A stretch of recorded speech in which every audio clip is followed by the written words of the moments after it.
The massacre. Nobody survived. The colony of Alysium Prime was humanity's dream brought to life. It was a world of green valleys, silver rivers, and skies so wide that children believed they touched the edge of heaven. Families had built homes, of stone and steel. Farmers tilled the rich soil and children ran barefoot through the fields under the watch of proud parents. It was the picture of hope, a place where people whispered that Earth's painful history of wars and divisions had finally been left behind. Here, humanity would begin again. The colony was young but full of promise. Ships arrived every month, carrying supplies, engineers, doctors, and dreamers who wanted to leave the crowded cradle of Earth for a new beginning among the stars. Elysium Prime had only been alive for 20 years, but it felt eternal. A teacher once said to her class, "This world will outlive us all, and your children's children will still play in these fields. But hope is fragile, and peace is never safe in the wide galaxy." It began on a quiet night. The colony's sensors detected a shadow at the edge of the system, far away from the twin suns that warmed the planet. The signal was weak, just a flicker, like a ghost on the scanners. Most dismissed it. The colony was not in enemy space, and no one believed they were important enough to be attacked. Yet some felt a chill that they could not explain, like animals who sense a storm long before the sky darkens. The shadow grew into many shadows. They came from the dark void in formation, silent and without a signal. No warning, no attempt at communication, only cold engines burning against the black. Soon the colony could see them with the naked eye. Dozens at first, then hundreds of alien warships filled the night above the world. The first strike came without mercy. The orbital defense stations barely had time to power up their weapons. The alien beams tore through them in seconds, ripping steel apart as if it were paper. The explosions lit the sky, and people below ran outside, staring at the fire raining from the heavens. Children cried as their parents pulled them toward shelters, but many shelters were useless against what was coming. The alien fleet descended lower, breaking the atmosphere. Warships moved like vultures, their weapons opening fire on cities, farms, and transport hubs. The capital, New Horizon, was the first to burn. Towers crumbled as plasma struck them, melting glass and stone.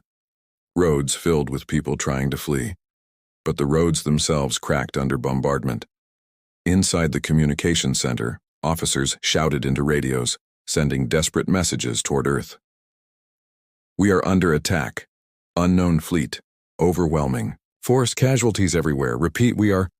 The voice cut into static as the building itself was vaporized. Only fragments of the signal escaped into the void. But those fragments carried something humanity would never forget.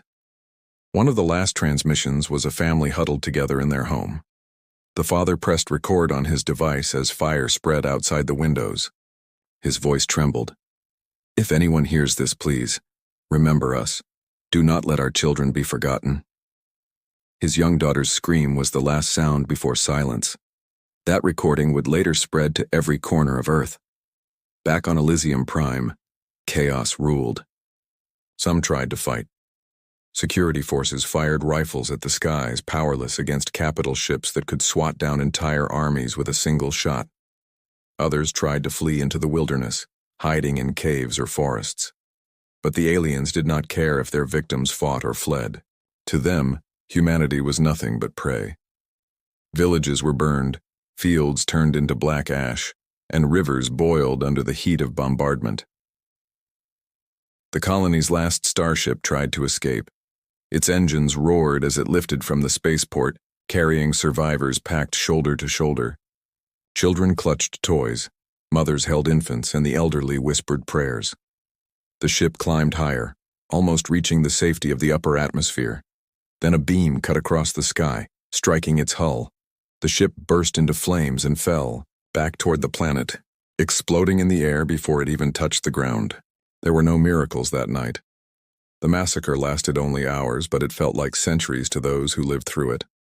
By dawn, nothing remained of Elysium Prime. The cities were dust, the farms were craters, and the survivors were none. The aliens moved on, their warships fading into the blackness as calmly as they had arrived. To them, it was not war. It was extermination.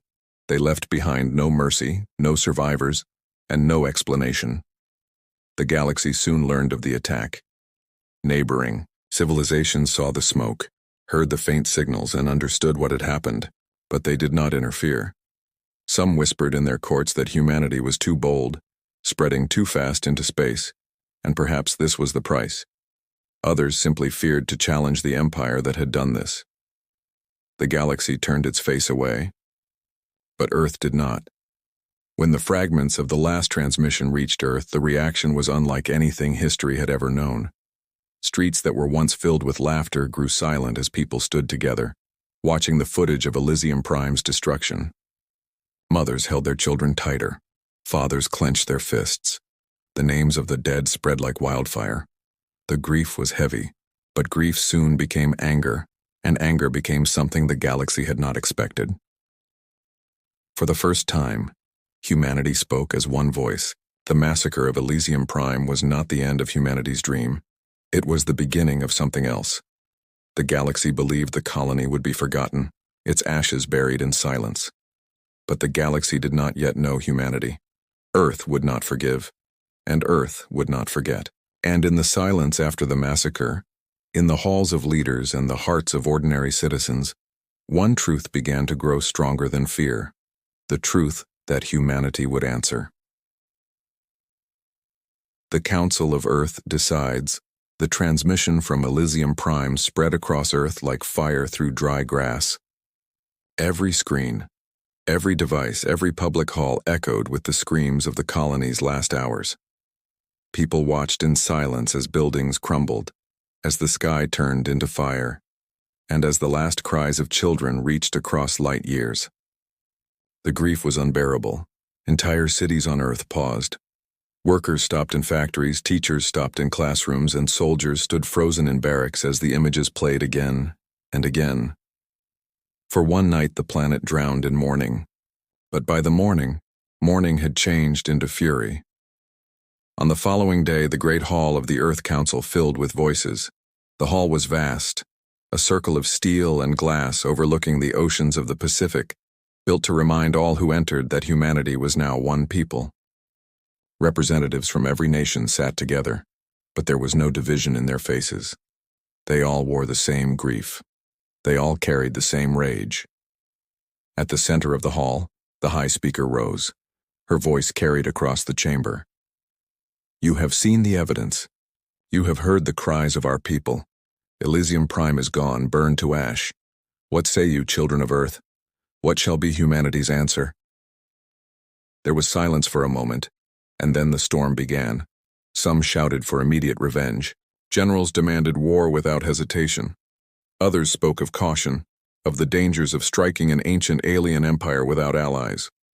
A few diplomats argued for restraint, saying that humanity's strength was not yet equal to the powers of the galaxy. But their voices were drowned in the thunder of rage. A representative from Africa rose, her hands trembling with fury. "They killed our children. They slaughtered farmers and teachers and families in their beds. If we do nothing, then humanity is nothing." From Asia, another voice joined. "If we show weakness now, the galaxy will never respect us. They will treat us as cattle to be slaughtered at will." From the Americas came the echo. "We must answer with fire. We must answer with everything we have." The chamber roared. The people of Earth had spoken. Across the world, factories that had once built starliners for trade now shifted to war production. Engines thundered on Mars, where the shipyards dug into the red soil began to hammer out warships day and night. On the Moon, the great orbital docks glowed with sparks as steel skeletons of battleships rose toward the stars. Asteroids were hollowed out to serve as foundries, their cores melted to feed the growing hunger for weapons. Humanity, once divided by borders and languages, now moved as one machine. The enemy had destroyed one colony. Humanity would build 500,000 warships in answer. But behind the fury, there was also fear. In the hidden corners of Earth's cities, people whispered to each other. Could humanity truly stand against an empire so vast, so merciless? Could 500,000 ships, no matter how many, stop a species that had existed for thousands of years? It was in those moments of fear that the high speaker reminded them. "We were once a people who tore each other apart," she said in a broadcast seen by billions. "We built weapons to destroy ourselves. We fought wars for land, for power, for pride. But today, we are no longer divided.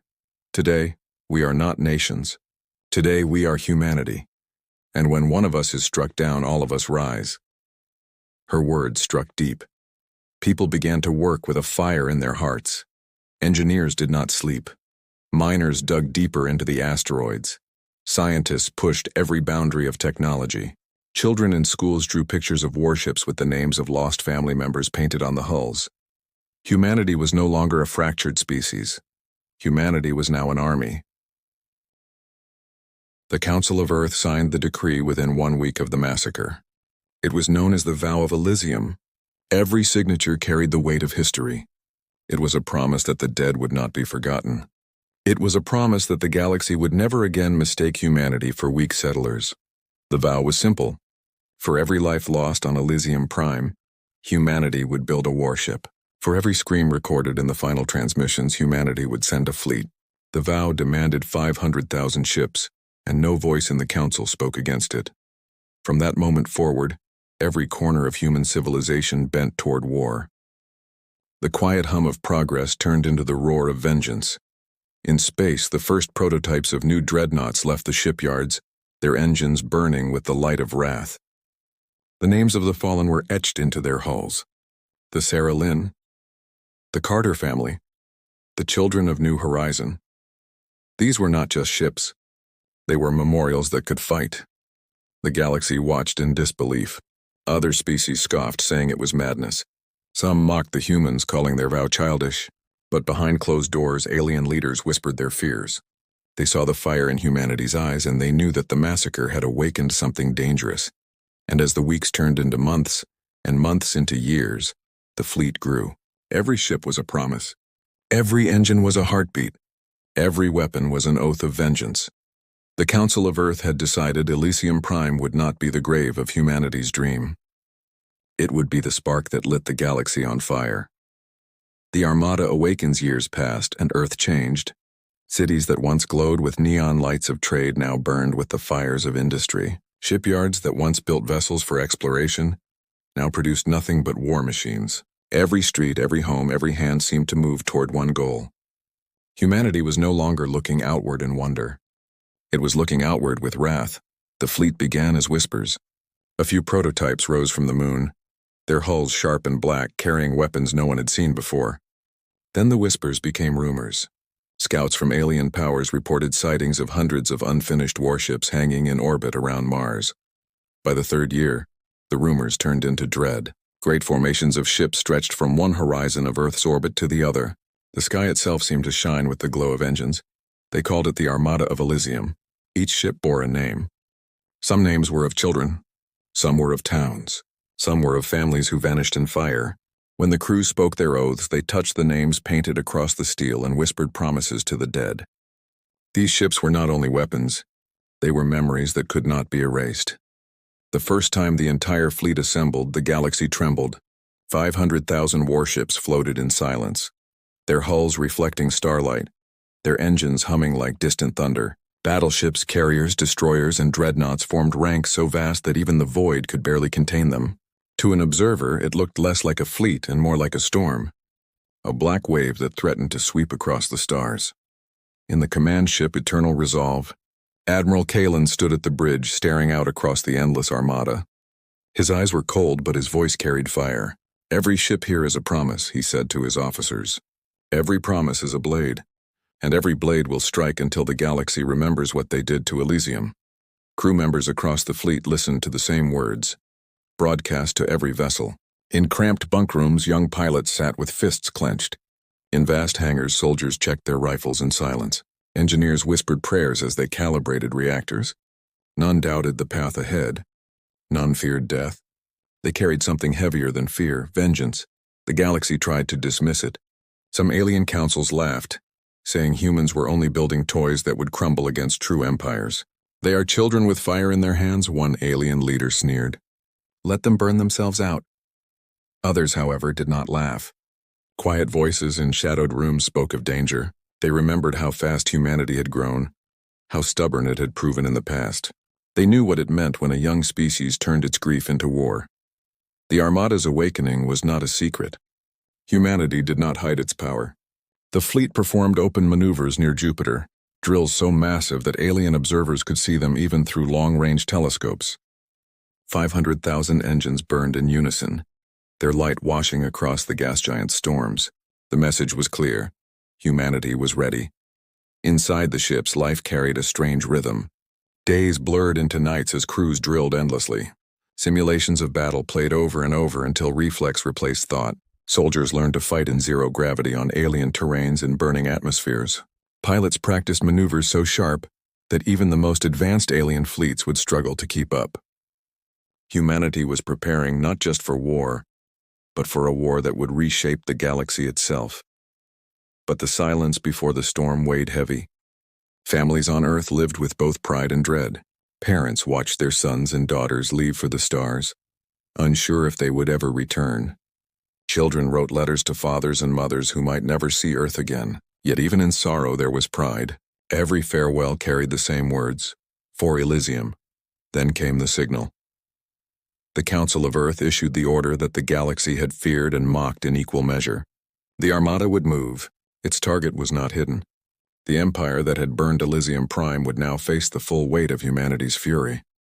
There would be no warning, no negotiation, only war. As the day of departure arrived, the skies above Earth glowed brighter than any dawn. The fleet rose in silence, ships emerging from every dock, every cradle, every orbit. The noise of their engines shook the heavens, but it was the silence of their purpose that carried the greatest weight. From the smallest frigate to the largest dreadnought, all ships turned their bows toward the stars. Admiral Kalin gave the final command.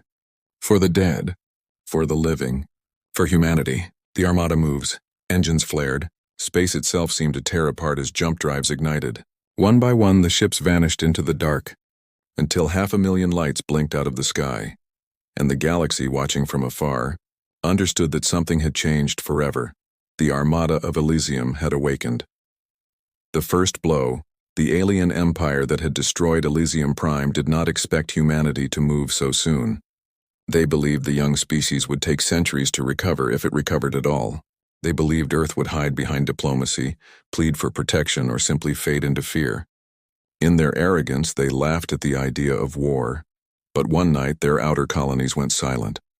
The first human strike came with no warning. Alien fleets patrolling the border detected nothing until their systems went dark. By the time alarms rang, human warships were already above them. They came in black formation, silent and precise, 500,000 blades of vengeance cutting through the void. The first world to fall was a mining planet. Its skies darkened as human ships descended. Orbital stations tried to resist, firing energy beams into the blackness, but the shots never landed. Human vessels moved with speed the aliens had never seen, twisting through fire like dancers in the dark. Railguns thundered, their projectiles moving faster than light itself, tearing apart shields and splitting steel hulls in seconds. Alien defenders cried out across the comms, begging for reinforcements. "They are everywhere. They move too fast." The voice cut off as the station exploded, scattering debris across the planet's orbit. From orbit, the humans moved to the ground. Dropships poured through the atmosphere like burning meteors, carrying soldiers who had trained for this moment their entire lives. They landed in silence, their boots striking alien soil. No speeches, no shouts, only determination. Every soldier carried a piece of Elysium Prime in their hearts, and that weight was heavier than fear. The alien miners fled to shelters, but the shelters could not protect them. Human troops stormed through tunnels and caverns, clearing them with ruthless precision. For every scream of a human child recorded in the final days of Elysium, there was now the roar of human weapons answering in kind. By dawn, the mining world was silent. Smoke rose from its cities and human banners hung from its highest towers. The first blow had been struck. Word spread quickly. Across the empire, colonies whispered in panic.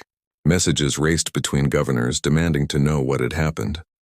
When reports arrived, they carried a single sentence that chilled even the proudest alien lords. 500,000 warships have risen, and they are coming. The Empire gathered its fleets in response. Admirals barked orders summoning ships from every corner of their territory. Thousands of vessels assembled ready to crush the humans. They had faced rebellions before. They had faced rivals before. To them, this was nothing but another revolt. But the humans were not rebels. They were not rivals. They were something the Empire had never faced before, a species united by grief and sharpened by vengeance. The Battle of the Second World proved this. Alien fleets met the human armada in the cold darkness between stars. Thousands of ships locked weapons, engines flaring as they moved into formation. The alien commander spoke with arrogance. "Young species, you cannot hope to survive this. Surrender and we may let some of you live." Admiral Kalen gave no reply. He simply raised his hand and the order was given. Human ships moved in patterns the enemy could not predict. Instead of rigid formations, they flowed like rivers, bending and shifting with impossible speed. Railguns roared, missiles streaked, and energy weapons burned the black. Alien shields failed under the storm, their ships breaking apart in showers of fire. Every time they tried to regroup, the human fleet split them again, carving holes in their ranks. One alien officer whispered in terror as human ships tore through their lines. "They fight like demons. They do not retreat. They do not break." The battle lasted only hours. When it ended, the stars were filled with wreckage. Thousands of alien ships burned in silence, drifting like broken bones. The human armada moved on, untouched and unbroken. The galaxy watched in silence. Reports spread faster than fire. Entire civilizations whispered the same words. "The humans are coming." Some were horrified, others were secretly pleased to see the arrogant empire humbled. But none could deny what they had seen. Humanity had done what no young race should have been able to do. It had challenged an ancient empire, and won. Back on Earth, the news of victory ignited every city. Families wept with pride as they read the names of the fallen. But they also celebrated the names of the worlds reclaimed. For the first time since the massacre, hope returned. Humanity was no longer a victim. Humanity was the storm. But amid the pride, the High Speaker reminded the people that this was only the beginning. "We have struck the first blow," she said to billions watching. "But vengeance is not yet complete. We will not stop until the empire that destroyed Alysium Prime is ash in memory." The council stood united. The admiral stood ready. The soldiers sharpened their blades and loaded their rifles. And the armada of Elysium, still 500,000 strong, turned its eyes toward the heart of the empire. The galaxy had seen the first blow. The galaxy had seen human vengeance awaken, but the galaxy had not yet seen the full storm. The galaxy trembles. The alien empire had always ruled with pride. For centuries it had crushed rivals, enslaved weaker worlds, and silenced rebellions before they even began. Its banners stretched across star systems like chains, and its leaders believed themselves untouchable. But now those banners were burning. World by world, the human armada advanced. Every colony that once cheered for the empire now trembled as human ships filled their skies. Some tried to resist, but resistance lasted only hours. Others surrendered at once, begging for mercy that never came. Humanity did not come for conquest. Humanity came for vengeance, and vengeance did not bargain. The empire's admirals grew desperate. They gathered their greatest fleets, calling them back from distant borders. Millions of alien soldiers were conscripted, promised glory for defending their people. But when those fleets met humanity in battle, they learned a truth that broke them. The humans did not fight like a young species. They fought like something ancient and unyielding. Their ships moved with unity. Their soldiers fought with fury, and their weapons carved through defenses as if the enemy were made of glass. Every battle was shorter than the last. Every alien world lost confidence. Every victory added another scar to the empire's pride. The galaxy watched. Civilizations that had once mocked humanity now grew silent. Traitors carried stories across the stars. Stories of black fleets blotting out suns, of railgun storms tearing apart entire armadas, of human soldiers who fought without hesitation or fear. Some called them demons, others called them angels of vengeance. But all agreed on one thing: the galaxy would never be the same again. In the heart of the empire, fear spread like fire.